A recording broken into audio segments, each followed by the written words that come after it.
तभी भालू की चमकीली लंबी पूंछ हुआ करती थी, पर अब नहीं है। बेचारा भालू, किसी की बात में आकर काम करने से काम का बिगाड़ा ही होता है। अगर भालू लोमड़ी की बात में नहीं आता तो क्या ये होता भला। बहुत समय पहले भालू की लंबी एवं चमकदार पूंछ हुआ करती थी। भालू भाई को इस पर बड़ा गर्व था। वो सभी से पूछता था कि आज मेरी पूंछ कैसी लग रही है। अब कोई भालू से पंगा लेता क्या भला। उसकी बड़ी कद काठी और पंजे देखकर हर कोई कहता बहुत सुंदर, बहुत सुंदर। भालू इस पर फूला नहीं समाता। कहने वाले ये भी कह देते कि भालू की पूंछ से सुंदर किसी की पूंछ नहीं। बस भालू दिन भर अपनी पूंछ प्रशंसा सुनता रहता। एक बार ठंड के दिनों में कुछ ज्यादा ही ठंड पड़ी। इतनी कि झील और पोखर सब जम गए। शिकार ढूंढना भी मुश्किल हो गया। ऐसे में भालू अपनी सुंदर पूंछ लिए एक झील के पास से जा रहा था। तभी उसकी नजर वहां बैठी एक लोमड़ी पर पड़ी। लोमड़ी के पास मछलियों का ढेर लगा था। ये देखकर भालू के मुंह में पानी आ गया। लोमड़ी चालाक थी। उसने भांप लिया कि भालू को भूख लगी और मछलियों को देखकर उसकी नजर खराब हो गई है। भालू ने कहा, लोमड़ी बहन कैसी हो? तुमने ये सारी मछलियां कहाँ से पाई? लोमड़ी ने चालाकी दिखाते हुए इस झील से। लोमड़ी ने जमी हुई झील में एक जगह गड्ढा दिखाते हुए कहा। भालू भी कम नहीं था। उसने कहा, पर तुम्हारे पास मछली पकड़ने का कांटा तो है ही नहीं। लोमड़ी बोली, मैंने अपनी पूंछ की मदद से यह सारी मछलियां पकड़ी हैं। भालू ने आश्चर्य के साथ पूछा, क्या कहा? तुमने यह मछलियां अपनी पूंछ से पकड़ी हैं?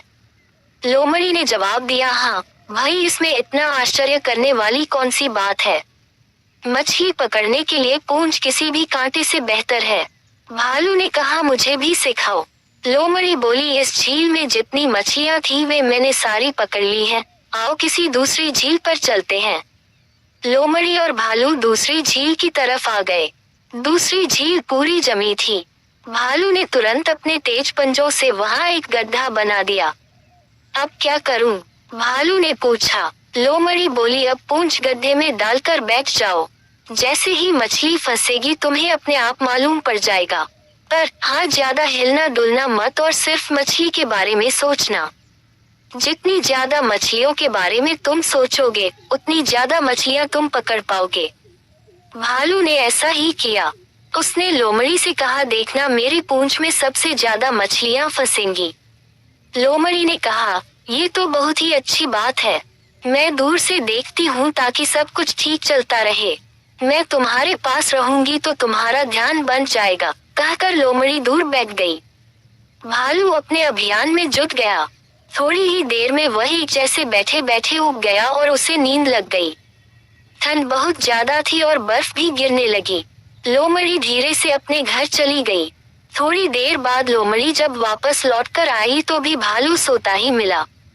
उसके शरीर पर बर्फ जम गई थी।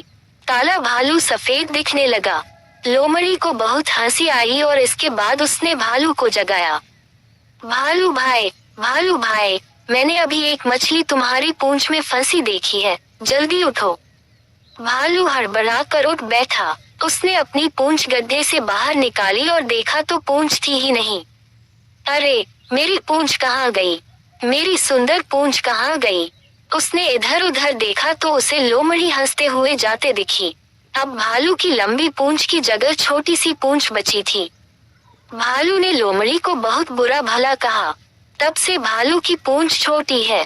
तब से लेकर आज तक भालू अपनी पूंछ को याद करके गुर्रा रहा है। जब भी भालू गुर्राता है तो समझो कि वह अपनी पूंछ को याद कर रहा है। इस दिन के बाद से लोमड़ी और भालू में बोलचाल भी बंद हो गई। भालू ने अपनी बेवकूफी से पूंछ गंवाई। इसलिए कहते हैं, सुंदरता पर मत इतराओ और अक्ल से काम लो।